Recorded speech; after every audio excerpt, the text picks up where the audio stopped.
Vamos sentar aqui para a gente começar a nossa conversa, mais uma vez falando de Supremo Tribunal Federal, né? O ministro Alexandre de Moraes, do STF, determinou a prisão preventiva do jornalista Alan dos Santos.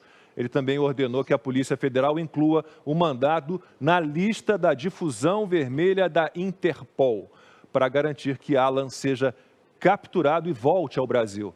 O jornalista é investigado no Supremo em 2 inquéritos, o que apura as divulgações de alegadas fake news e os supostos ataques aos ministros do STF e o que teria identificado a ação de uma milícia digital que atuaria contra a democracia. A decisão do Alexandre de Moraes foi tomada 15 dias depois de uma reportagem da Folha de São Paulo acusar Alan dos Santos de usar Tatiana Garcia Bressan, ex-funcionária do gabinete do ministro Ricardo Lewandowski, como informante. A troca de mensagens entre o jornalista e sua fonte, que começou em 23 de outubro de 2018 e foi encerrada em 31 de março de 2020, foi coletada pela Polícia Federal. Bom, Alan dos Santos, Constantino, é perseguido já faz muito tempo. Claro que tem gente que não gosta do estilo dele, ele usa palavrão, ele tem um tom eventualmente mais agressivo, mas é acusado de difundir, disseminar fake news, que não tem nem tipificação na nossa lei. Então, apontem as mentiras que ele diz, uma história louca, não tem foro privilegiado, Constantino, e mandam prender, ser perseguido, capturado pela Interpol, extraditado para o Brasil. É uma história, mais uma vez, assustadora. Escabrosa, Lacombe, e no mesmo dia em que Luiz Fernando Pezão, condenado a quase 100 anos de prisão por corrupção ativa, passiva, formação de quadrilha, lá se vai, um monte de denúncia, tirou a tornozeleira eletrônica, Então, é tudo isso muito sintomático. Os verdadeiros corruptos, os verdadeiros criminosos desse país estão soltos, muitas vezes com a ajuda do Supremo. É o caso do mais famoso deles, Luiz Inácio Lula da Silva, mas também de traficantes do PCC e por aí vai. Então, tem muita coisa invertida acontecendo no nosso país. É um país sob uma situação de estado policialesco. O arbítrio tem batido a porta de alguns e tem um viés aí, A gente sabe que tem um lado que goza de um salvo-conduto, pode praticar crimes, pode falar o que quiser, e do outro lado não é nem que a gente diga assim a lei, o que já seria desigual, mas leis inventadas, leis que não existem, como, por exemplo, o crime de fake news, essa coisa de milícia digital. Se você leva a sério aquilo que o G1 publicou em relação à decisão do ministro Alexandre, é realmente muito bizarro. O que está sendo dito na essência ali, Lacombe, é que monetizar o canal e atacar ou criticar o Supremo ganhando dinheiro com isso no canal é crime, virou crime. Então vem muito mais coisa por aí. E esse que é o problema. Não deveria importar num debate sério de um país civilizado, onde pessoas demonstram apreço pelos princípios e pela liberdade, não deveria importar o que cada um pensa sobre Alan dos Santos, Eu, particularmente, nunca gostei muito do estilo, nunca acompanhei o Terça Livre, que é o canal que ele criou, mas entendo que ele tem o direito de ter um nicho lá de mercado e tudo mais. As pessoas estão comemorando nas redes sociais, aquelas que não gostam do Alan dos Santos, chamado pela imprensa de blogueiro bolsonarista, porque aí dá uma certa paz de consciência e não precisam acionar as entidades de classe e coisas dessa natureza. Então é muito preocupante o que estamos vendo. O próprio Alan, na entrevista que concedeu ao Pingos nos Is, que os nossos colegas aqui participam, ele disse que o mais assustador é o silêncio da imprensa.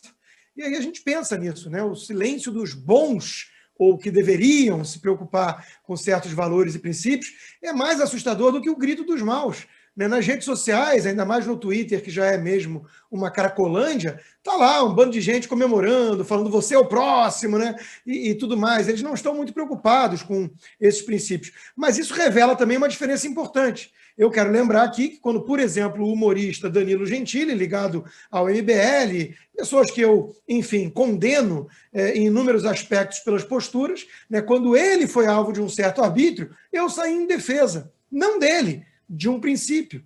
Quando o antagonista, com a Cruzoé, também foram alvos ali de coisa similar, do próprio Supremo, eu saí em defesa. Não deles, porque eles não merecem e fazem um trabalho porco em nome do jornalismo, né? Mas sim de um princípio. E agora esses todos estão vibrando, comemorando, dizendo que não é jornalista, mas sim um ativista político, como se isso justificasse o arbítrio, né?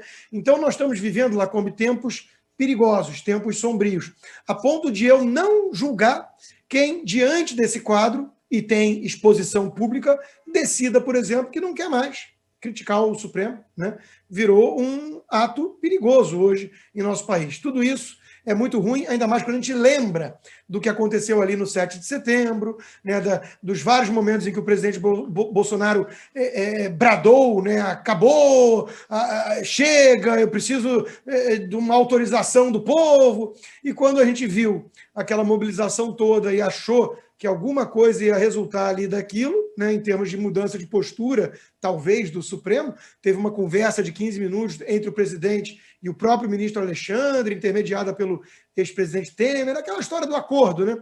A gente vê esse tipo de coisa, a gente pensa que esse acordo aí parece que só um lado, né, cede, enquanto que o outro lado segue avançando em seu arbítrio. Então, de novo, é preocupante demais. Conversava eu com um juiz hoje mesmo, para entender melhor, e ele me disse uma coisa interessante. Ele disse, eu espero, do fundo do coração, ainda resta uma leve esperança, que dentro desses autos todos, que o advogado às vezes sequer tem acesso, o que já demonstra estado policialesco, né? Eu espero que tenha coisas ali, né, muito mais graves do que está vindo a público.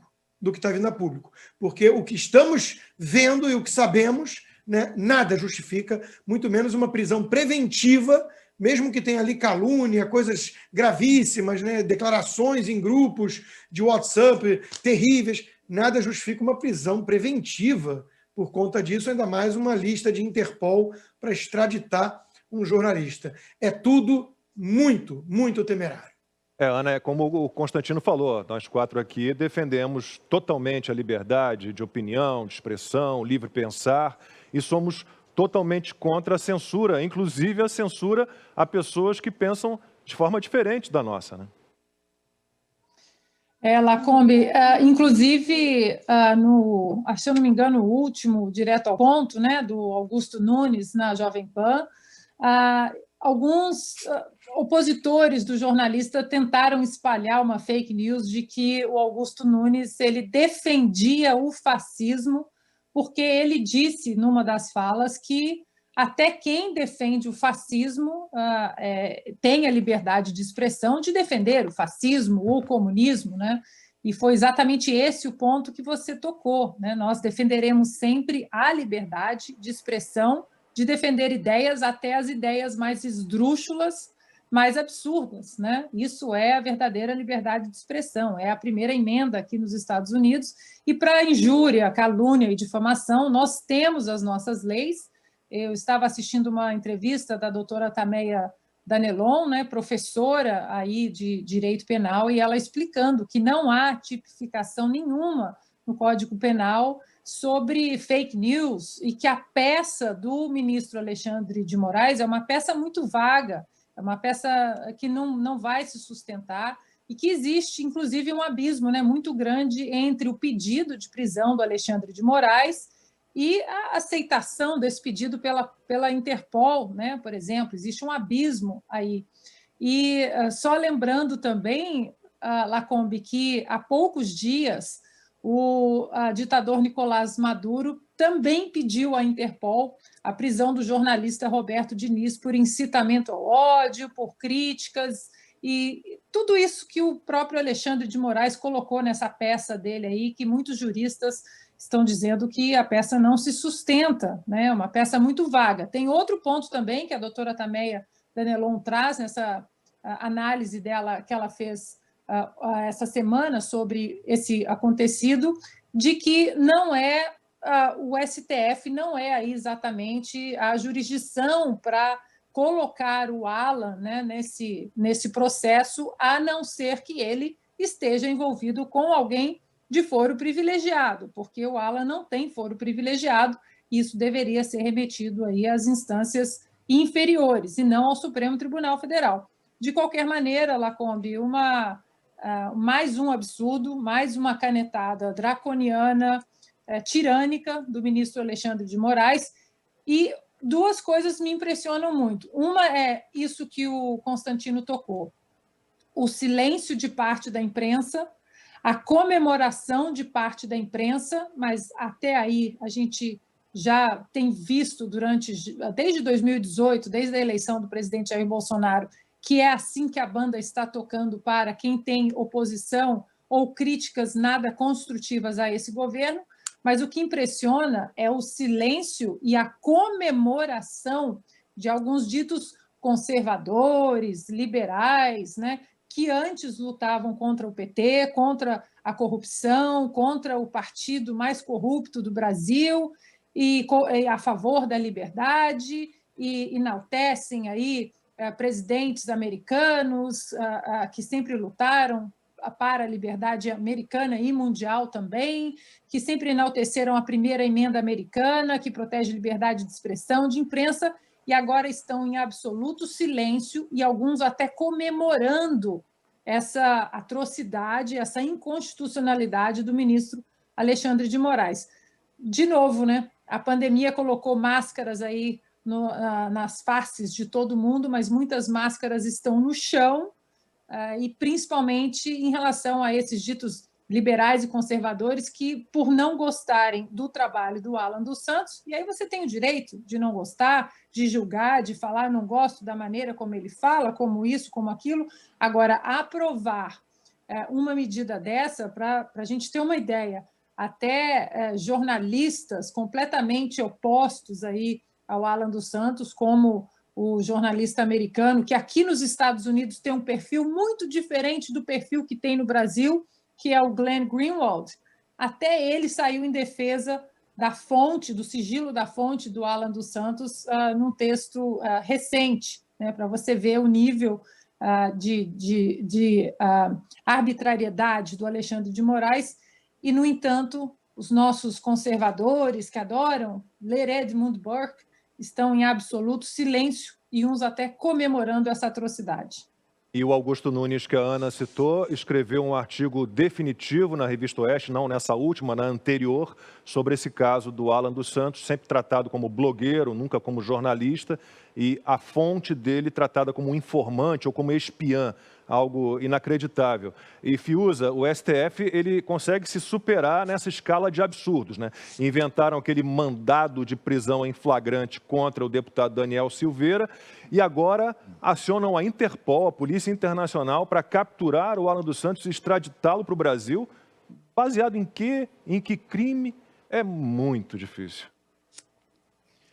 O Supremo está baseado na sua atual prática, no seu atual modus operandi, que é sobrevoar as leis, sobrevoar as instituições. Esse jogo, infelizmente, Lacombe, não está sendo jogado só pelo Supremo Tribunal Federal. Esse jogo está sendo jogado por instituições no mundo inteiro, em várias áreas. Nesse caso do STF, vai o ministro monocraticamente, alega que alguém que ele quer, evidentemente, né, como já tenho comentado, né, evidentemente que são ações histriônicas, né, são ações, são encenações, né, para determinados ganhos políticos, né, para se criar uma sensação de que está se combatendo o mal, né, que existe o mal ali, o inimigo. Eu já expliquei isso aqui algumas vezes, né? O grande nome do jogo no mundo todo hoje é a falsa consciência política. É você criar a sensação de que tem alguém, e aí pode ser um negacionista, um terraplanista, todo esse álbum de figurinhas aí, de conceitos e tal. Você estabelece, então, que tem aqueles, e não tem unidade doutrinária alguma nisso, alguma. Né? Eu vou passar para a questão de saúde e a gente vai ver que não tem. Nesse caso, então, é você alegar que alguém que você escolheu para ser esse inimigo perfeito, está fazendo mal à sociedade, esse alguém atenta contra a ordem, que eram os argumentos conhecidíssimos dos regimes mais brutais e ditatoriais que nós já conhecemos na história, né? A ameaça de subversão, não tinha isso, o subversivo? Pois é, exatamente isso que está sendo feito em nome do direito, mas à margem, ao largo do direito, hoje no Brasil, pelo Supremo Tribunal Federal, não só por ele, mas ele está dando esse péssimo exemplo. E aí você alega, né, você alega que alguma coisa é fake news, você alega num desses inquéritos, por exemplo, tem uma construção subliterária de que determinados personagens compõem uma quadrilha que quer destruir o poder legislativo, o poder judiciário no Brasil, uma coisa assim realmente ginasial, né? Mas está lá. E qual é o problema? O problema é que é ginasial, mas não há o contraponto. E por que não há o contraponto? Porque existe o consórcio. O que nós chamávamos de imprensa, e inclusive nos orgulhamos, né, durante muito tempo, uma imprensa que era realmente o oxigênio da democracia, virou esse auto-intitulado consórcio, que é uma ideia, uma instituição degenerada, né, como é que eu vou dizer? É uma criatura, é uma excrescência, não é nada, na verdade, não é nem um partido político, não é nem uma máfia, podia ser uma máfia, né? Assume logo, pô, a gente está aqui numa máfia. A gente vai criar aqui uma doutrina, se você não entrar, a gente vai combater na propaganda, no direito e na força, e que é o que estão fazendo. Mas não tem essa assunção, né? É o consórcio que fica mentindo, né, com fake news de grife, criando vilões, criando inimigos, para criar esse clube de poder. Então, o Constantino recentemente fez uma analogia que eu acho simples e muito eficaz e muito inteligente, que é da parábola do rei está nu. Você precisa de um olhar inocente para ver, né, que aquelas supostas vestes exuberantes do soberano não existem, né? Que elas foram arbitradas por um senso comum adoecido e que o rei está nu. Nós temos procurado, eu acho, aqui no 4x4, e não que nós sejamos quixotescos ou nem queremos ser, mas é porque a gente está diante realmente de uma encruzilhada muito óbvia, muito tosca. Então, voltando ao início do pensamento, o Supremo Tribunal Federal está brincando de sobrevoar as leis, está brincando de desautorizar a instituição. Não interessa se é uma alegação fútil. Ele vai adiante, ele usa aquele mandato, ele usa a força, ele usa a polícia e atropela a instituição. E ele é sancionado por esse consórcio. Ele é sancionado por isso que antigamente nós chamávamos de imprensa. E eu quero dizer, Lacombe, que isso não é um problema do Supremo Tribunal Federal. Isso é um mal do mundo inteiro. Este consórcio, ele se materializa no que a gente chamava de grande imprensa até outro dia, no mundo inteiro. E esse consórcio, junto com tiranetes, estão impondo um avanço supostamente sanitário sobre a liberdade das pessoas. E aí não tem escudinho, não tem ideologia, não tem apelido, não tem tribo, não tem bando, não tem nada. É assim, a gente vai inventar que todo mundo precisa se sujeitar a uma determinada ditadura sanitária sem base científica alguma, tanto na parte de imunização atual quanto na parte anterior de segregação e detenção de circulação das pessoas, todas feitas com imposição, coerção e violência. E está dito. E o consórcio, né? A grande corrupção da humanidade nesse momento, né? A grande decepção, né? O grande flagelo civilizacional é o que aconteceu com a imprensa. Ela se vendeu, ela acabou. É ou não é isso? Eu estou fazendo aqui a pergunta para os checadores, para os patrulheiros, para os amigos, para os inimigos. A imprensa virou ou não virou uma usina de panfletagem, perpetrando crimes, trazendo, por exemplo, aquelas falsas certezas de que o lockdown, que é uma barbaridade, que é uma grosseria, com altíssimos custos humanos, que aquilo era medida de proteção sanitária, e perseguindo pessoas que discordavam. No início da suposta imunização, trazendo dados de eficácia e segurança, no mínimo provisórios, de substâncias em desenvolvimento, que ainda estão, esses níveis provisórios do início do ano, por exemplo, já se modificaram. Aí as doses vão se acumulando, eles vão corrigindo isso em cima das pernas, tranquilamente, mentindo, induzindo a população a uma ignorância sobre aquilo a que ela está sendo submetida. Quem veicula, o cúmplice disso é a outrora imprensa, e que hoje é um consórcio obscuro, né? Agora, para concluir, não é só um tribunal, não é só a imprensa, a classe médica embarca. Então, a gente está falando do caso do Alan dos Santos, né? Da perseguição ao Alan dos Santos. Não tem como, companheiro, você achar que vai resolver uma perseguição bizarra contra uma pessoa se você não olhar o grande quadro do que está se passando. O grande quadro é esse: você vende uma ética falsa e você usa a brutalidade para perseguir aqueles hereges, aqueles que supostamente não se enquadram nessa ética. Isso é uma conduta totalitária, isso é uma conduta obscura. E é pior, sabe lá como? Porque o totalitarismo manifesto, você ainda sabe com quem você está lidando. Hoje o totalitarismo é dissimulado. Então é um pouco pior. E eu quero dizer aos indivíduos que está difícil reagir, né? Como? Vem de todos os lados. Como é que você vai fazer? Você vai ser cerceado, você vai pagar um preço. Algum preço você vai pagar. Então, você avalia se você quer pagar um preço maior lá na frente ou se você quer pagar um preço menor agora.